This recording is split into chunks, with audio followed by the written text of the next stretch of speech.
오늘 본문은 사울이 부활하신 주님을 만난 이후에 일어난 일들에 대하여 일부 기록하고 있습니다. 만남이라는 것 자체는 사람과 사람, 인격체와 인격체와의 만남 자체가 사실은 사람을 변화시킵니다. 여러분, 옛날 노래 중에 김광석의 변해가네라는 노래가 있어요. 그 노래 내용이 뭐냐 하면 내가 네 만나갖고 변하고 있다 뭐 이런 거예요. 모든 만남들은 이렇게 변화를 가져오게 되는 것이죠. 그럼에도 불구하고 변화가 안 됐다 그러면 인격과 인격의 만남이 아닌 거예요. 남자와 여자가 이제 만나서 남편과 아내가 되어서 살아가다 보면 남편은 아내에게 영향을 끼치고 아내는 남편에게 영향을 끼치고 그렇게 되는 겁니다. 여러분들의 신앙생활이라는 것도 마찬가지예요. 신앙이 얼마나 있느냐, 얼만큼 있느냐도 중요하지만 우리가 이렇게 교회로 모였을 때에 우리의 만남을 통해서 또한 여러 모양으로 변화가 일어나게 되어 있습니다. 그러면 주님과의 만남은 어떨까? 여러분, 주님과의 만남도 마찬가지로 변화를 일으킵니다. 주님께서는 우리가 이제 달리 표현할 길이 없어서 위격이라고 표현하는데 그 페르조나 혹은 펄슨이라고 하는 이 인격을 가지신 분이란 말이에요. 예수님도 하나님도 인격체이시란 말입니다. 인격체라는 말은 아무리 어려도 사람이기 때문에 예를 들면 창건이에게 제가 뭐라고 말을 하거나 혹은 칭찬을 하거나 혼을 내거나 이렇게 하면 이 아이가 아무리 어려도 이 목사님이 나를 어떻게 생각하는지를 알게 되죠. 인격체란 그런 겁니다. 자, 예수님과의 만남도 인격체와 인격체, 예수님이라는 인격체와 나라는 인격체의 만남이기 때문에 변화가 생겨날 수밖에 없는 거예요. 주님과의 만남은 그래서 인간 편에서 보면 회심, 마음을 바꾸는 그러한 변화를 일으키는 겁니다. 오늘 우리가 읽은 본문 그 위에 내용을 보면 사울이 그의 일행과 함께 다메섹으로 가는 도중에 일어난 일이 기록되어 있는데 거기에서 분명히 사울과 사울의 일행은 예수님의 나타나심을 경험합니다. 물론 똑같이 경험한 것은 아니에요. 똑같이 경험한 것은 아니고 7절에 보면 같이 가던 사람들은 소리만 듣고 아무도 보지 못하여 말을 못하고 서 있더라 이렇게 말했죠. 22장 9절에는 좀 다르게 표현하는데 나와 함께 있는 사람들이 빛은 보면서도 나에게 말씀하시는 이의 소리는 듣지 못하더라. 그러니까 어떤 빛과 소리라는 어떤 신비한 체험들을 그들이 한 거예요. 여기에서 어떤 의미냐에 대해서는 해석학적으로 어떤 의미냐에 대해서는 구체적으로 따질 필요는 없죠. 빛이 있었고 소리가 있었습니다. 빛을 보고 소리를 들었습니다. 그러면 사울만 그런 일을 겪었느냐 하면 그게 아니라 그의 일행들도 함께 빛을 보고 소리를 듣고 했단 말이에요. 그러면 이렇게 신비한 경험을 한 사람들이 다 회심을 하느냐 하면 그게 아닙니다. 신비한 어떤 경험이 있다고 해서 회심하는 것이 아니고, 왜냐? 사울과 함께 갔던 사람들은 신비한 경험을 했단 말이에요. 그럼에도 불구하고 나중에 어떻게 됐는지는 모르지만 이 경험에서 사울만이 예수님을 만나게 된 것이죠. 그리고 예수님을 만났기 때문에 사울만 변화가 되는 것입니다. 즉, 신앙에 있어서 변화라는 것은 부활하신 주님을 만나면서부터 시작합니다. 그러니까 신비한 경험을 얼만큼 했느냐의 문제가 아니에요. 예를 들면 지금도 이슬람권에서 사역하시는 선교사님들이 종종 예수님을 꿈에서 만나서 누군가 꿈에서 만나서 어디 모서리를 돌아가면 예수님을 전하는 선교사가 있을 건데 뭐 이렇게 해서 자기가 교회를 나오게 됐다고 하는 사람들, 그런 선교사님들의 사역 보고 같은 것들이 종종 올라옵니다. 그러면 꿈에 예수님이 나타나가지고 자 이제 너는 예수님을 믿어야 돼, 그러면 나를 믿어야 돼, 그러면 다 예수님을 믿게 되느냐 하면 그렇지가 않은 거예요. 여러분, 신비한 어떤 경험 자체, 예를 들면 신비한 경험이라는 게 사울이 봤던 것처럼 빛을 본다든지, 갑자기 막 환한 빛이 내게 임한다든지, 아니면 무슨 소리가 들린다든지, 아니면 병이 낫는다든지, 아니면 무슨 큰 막 혜택이 주어진다든지, 그런 경험을 하면 다 예수님을 믿느냐? 그렇지 않습니다.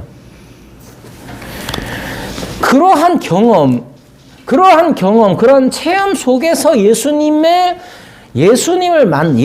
이어져야 되는 것이지, 그런 체험 자체가 회심을 담보하는 것은 아닙니다. 그게 중요합니다. 그래서 어떤 사람이 어떤 경험을 했느냐가 중요한 게 아니고, 그 경험에서 예수님을 만났느냐 하는 것이 중요합니다. 사울이라는 사람은 어떠했느냐? 그런 경험을 했어요. 빛을 보고 소리를 들었습니다. 그 다음에 어떻게 됐을까? 그게 중요한 것이죠. 예수님을 만난 사울은 변했습니다. 어떻게 변했을까? 첫 번째, 하나님에 대한 새로운 경외심을 갖게 됩니다. 9절에 보면 사울 동안 보지 못하고 먹지도 마시지도 아니하였다, 이렇게 말하죠. 그러니까 예수님을 만난 이후로, 다메섹에서 예수님을 만난 이후로 사울은 눈이 보이지 않았어요. 눈을 시력이 회복되지 않았습니다. 그런데 그것만 있는 것이 아니라 자기는 먹지도 마시지도 않았다는 거예요. 굳이 먹지도 마시지도 않을 이유가 뭐가 있겠습니까? 보지 못하게 되었으니 못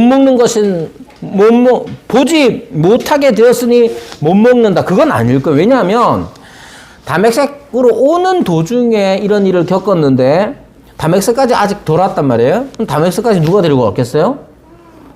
사울 일행이 데리고 왔을 것 아니에요. 사울 일행이 다메섹까지 와가지고 어떻게 했느냐 하면, 여기가 다메섹입니다 하고 놔두고 간 게 아니라 직가라는 거리에 있는 유다의 집에 이 사울이 묵고 있었으니 거기까지 데려다 줬겠죠. 그리고 유다라는 사람은 사울이라는 사람을 손님으로 맞이했어요. 그럼 어떻게 해야 됩니까? 같은 유대인이기 때문에 함부로 하지 않습니다.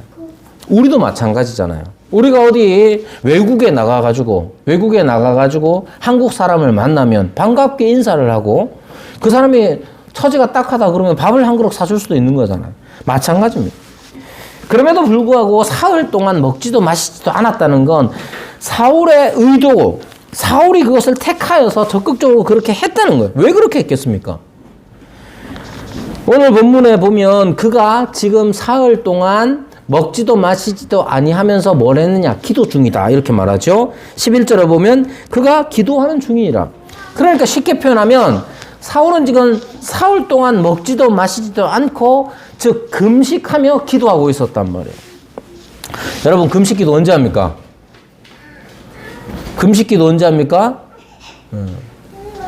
사울의 경우의 이 금식기도는 아마 어쩌면 누가복음 18장 10절과 12절에 나오는 것처럼 바리새인들이 하고 있는 일회에 2번씩 금식하는 그런 기도다라고 할 수도 있겠지만, 그것이 아니라 구체적으로 지금 이 예수님과의 만남 자체가 동인이 된 그러한 금식이요 기도였던 것을 알 수가 있죠. 그는 육체적으로 보지 못했습니다. 여러분 생각해 보십시오. 지금 자기가 어떤 목적을 가지고 다메섹으로 가는 중에 예수님을 만났어요. 그러고 나서 눈이 어두워졌어요. 그러면 여러분들, 우리가 직접 그걸 경험했다면 어떤 느낌이 들겠습니까? 아마도 육체적으로 보지 못했던, 시력을 잃어버렸던 이것 자체는 이 일을 겪으면서 그는 자신이 영적으로 보지 못하는 사람이었음을 깨닫게 되었을 겁니다. 그렇게밖에 생각이 못하겠죠. 살아계신 예수님을 보지 못하면서 마치 모든 것을 보는 사람인 것처럼 스데반을 죽이는데 앞장섰고 교회를 잔멸하려 했던 것이죠. 그런데 예수님은 어떻게 하셨습니까? 예수님은 그런 자신에게 찾아오셔서 당신을 드러내 보이시죠. 말씀해 주시죠. 직접 살아계심을 나타내 주셨습니다. 따라서 그의 기도에는 하나님에 대한 경외심, 하나님에 대한 새로운 경외심이 있었을 겁니다. 즉 예수님을 만나면 어떤 변화를 가져오느냐. 여러분이 예수님을 만났느냐 만나지 않았느냐, 그걸 어떻게 압니까? 특히 여기 있는 사람들 중에 사울처럼 신비한 경험을 한 사람은 거의 없을 거고, 여기 있는 사람들 중에 예수님을 만났다고 자기가 어떻게 확신할 수 있습니까? 창건이는 예수님을 만났나? 그렇겠죠. 우리 미나는 예수님을 만났을까?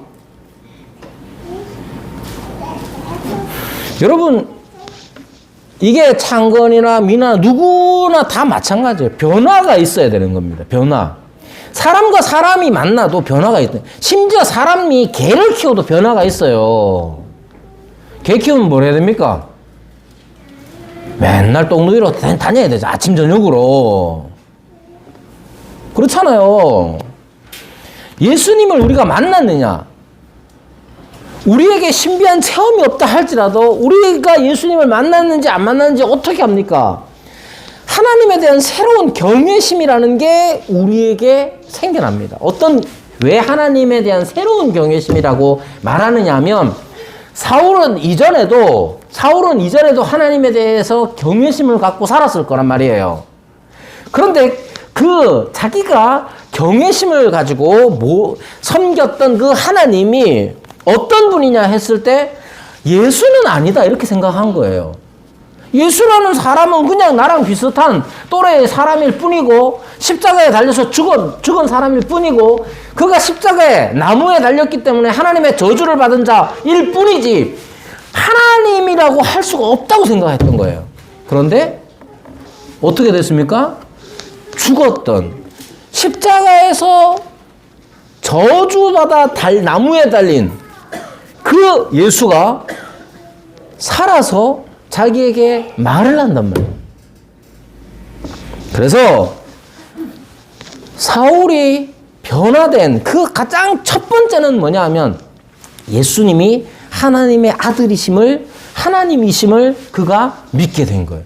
그리고 이 사실 자체가 사울에게는 엄청나게 두려운 경외심을 불러일으키는 것이죠. 왜냐? 자기가 얼마나 만만하게 여겼습니까? 자기가 얼마나 만만하게 여겼으면 예수를 따르는 사람들, 그 도를 따르는 사람들을 아예 잡아서 죽이려고 작정을 했던 거예요. 스데반 같은 사람들도 자기가 잡아서 죽였고, 그뿐만 아니라 교회를 아예 씨를 말리기 위해서 그렇게 활동을 했단 말이에요. 그렇게 한 이유가 뭐냐? 자기 자신은 하나님에 대한 경외심으로 가득 차 있었습니다. 하나님께서는 한 분밖에 안 계시는데, 하나님은 한 분이신데 왜 예수라는 사람이 지가 하나님인 척 하느냐는 거죠.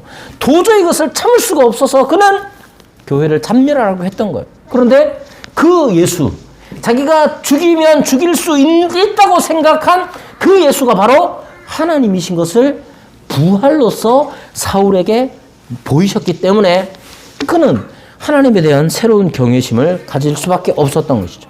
즉, 다르게 표현하자면 예수님에 대한 새로운 각성이 사울에게 있었던 것이고, 우리에게도 마찬가지입니다. 여러분, 우리가 회심을 했는지, 우리가 거듭났는지 거듭나지 않았는지는 어떻게 합니까? 교회를 잘 다닌다고 아는 게 아니에요. 여러분, 이게 얼마나 세상 사람들을 보십시오. 여러분, 영화나 드라마 같은 거에 요즘 유행하는 드라마가 더 글로리 아닙니까?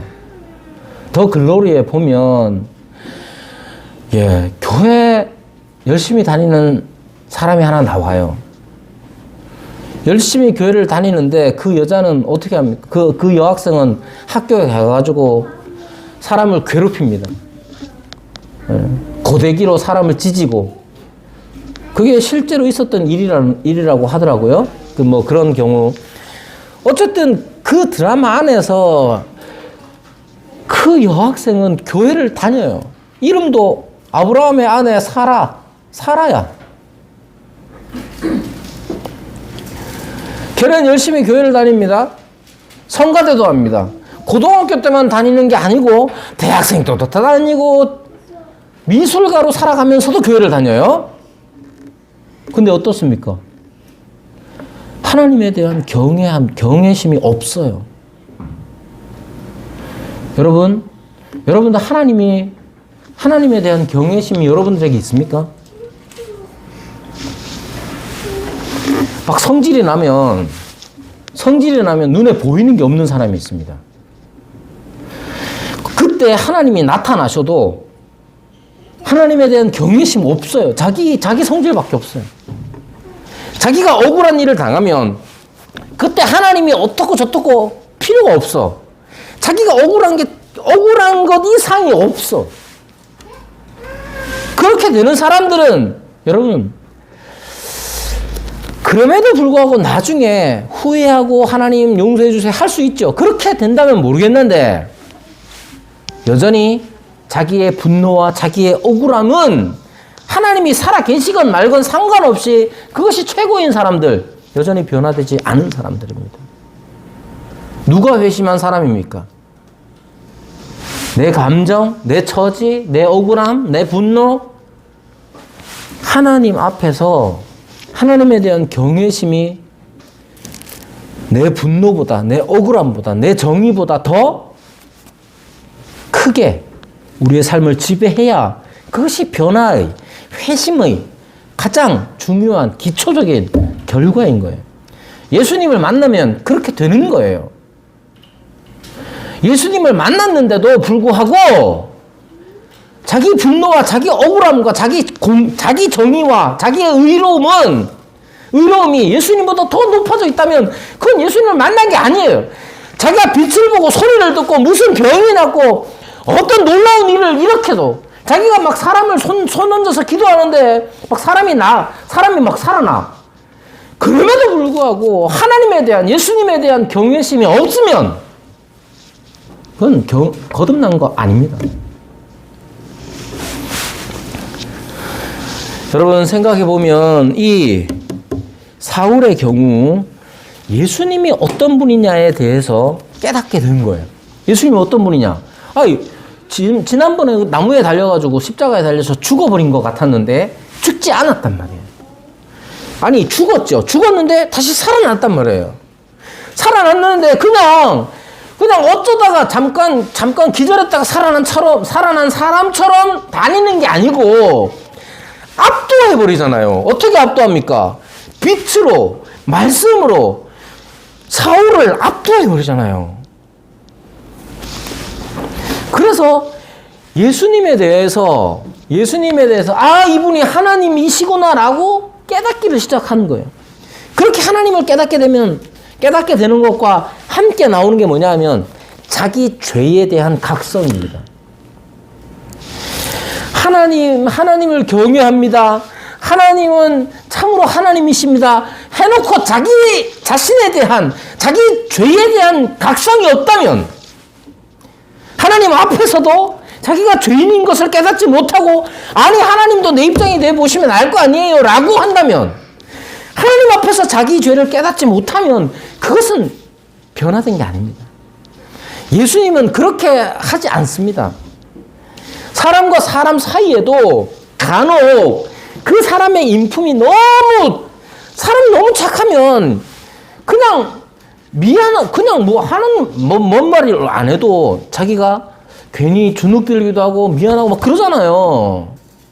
여러분, 거룩하신 하나님이 우리 앞에만 나타나시고 거룩하신 하나님을 우리가 만나 배웠는데 그 앞에서 나의 죄가 드러나지 않는다면 그건 만난 게 아닌 거예요. 사울이 왜 금식합니까? 주는 사람이 없어서가 아니에요. 사울이 왜 금식하며 먹지도 마시지도 않습니까? 그것은 예수님이 하나님이신 것을 깨달을 뿐만 아니라 자기의 죄가 예수 그리스도 앞에서 드러났기 때문이에요. 자기의 죄의 특징이 뭡니까? 아마도 사울에게 있어서 자기의 죄에 대한 각성은 뭐냐? 자기 의로 살았다는 거죠. 자기가 옳다고 여기는 것을 의롭다 여기고 그것대로 사람들을 판단했던 거예요. 예수님 앞에 있어도, 예수님 십자가 앞에서도 그것은 필요 없는 일이죠. 자기 의를 따라서 사람을 죽이기까지 했어요. 사람을 죽이면서도 이것은 옳다 여긴 거죠. 그러니 예수님이 없는 사람에게 자기 의라는 것은 얼마나 위험한 것입니까? 스데반이 죽으면서 했던 기도가 아마도 그는 떠올랐을 겁니다. 스데반은 자기를 죽이는 사람들을 용서해 달라고 기도하는 것이죠.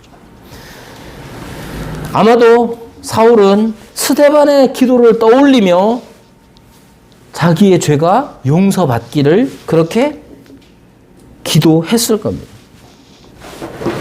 여러분, 우리가 예수님을 만났느냐? 여러분들이 예수님을 만났느냐? 한번 잘 생각해 보십시오.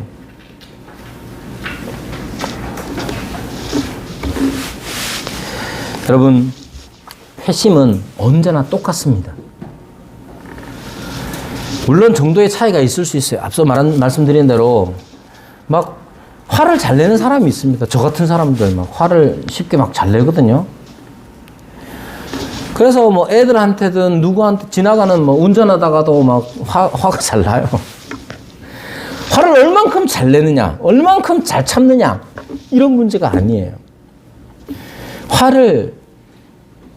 화가 나고 분노가 일어날 수 있죠.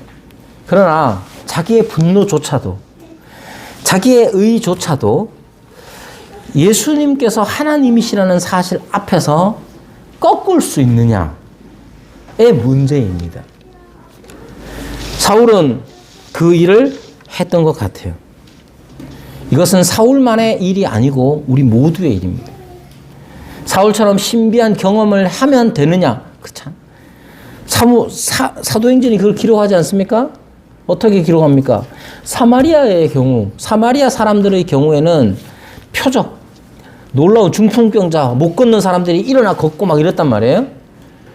그렇게 해야만, 그런 일이 일어나야만 예수님을 믿게 되냐? 그렇지 않아요. 그래서 빌립이, 똑같은 사람이 사마리아에서도 표적을 일으켰던 그 사람이 광야의 길에 에디오피아 내시를 만나서는 어떻게 합니까? 광야에서 막 물 기둥을 솟게 하고 뭐 그렇게 한 게 아니라 당신이 지금 읽고 있는 그 성경을 깨닫습니까? 그래서 성경을 잘 풀어서 성경이 예수 그리스도에 관한 것이다 라는 사실을 잘 풀어서 설명했을 때에 성령께서 그 설명을 사용하셔서 에디오피아 내시를 구원받도록 해주신 거란 말이에요. 그 에디오피아 내시는 기뻐하며 자기 길을 갑니다. 어떤 방법이냐가 중요한 게 아니에요. 예수 그리스도와의 만남이 중요하고 그 예수 그리스도와의 만남 자체는 사람을 변화시키는데 그 변화의 가장 기초는 예수님에 대한 경외심입니다. 우리의 생활에, 우리의 삶에, 우리의 신앙에 예수님에 대한 경외심이 없다면 그건 다른 사람들이 함부로 판단하지는 못하지만 본인은 알아요. 내가 목사이니까, 내가 집사니까, 내가 교회를 다니니까, 내가 교회를 다니니까 양보하는 척, 죽어주는 척 그렇게 하지만 내 속에 일어나는 상태에 대해서 성령과 자기 자신은 안단 말이에요. 내가 목사라서 참지만 저거는 반드시 큰 고통을 당해야 해 라는 식으로 말한다든지 하나님을 두려워함이 없이 자기 의를 기준으로 함부로 사람을 대한다든지 하는 것은 거듭남의 증거가 아닙니다. 여기 오늘 같은 날 예배당에 앉아있다 할지라도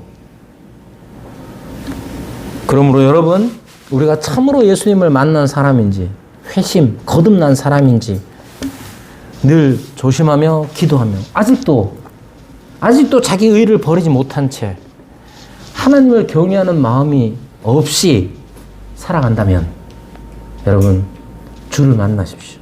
주님께서는 찾아오십니다. 우리가 성경을 읽을 때, 또 우리가 하나님 앞에 기도할 때 살아계신 예수 그리스도는 우리에게로 오셔서 우리를 만나주시고 우리를 변화시켜 주십니다. 그런 변화의 삶을 살아가는 우리 교회가 되기를 바랍니다.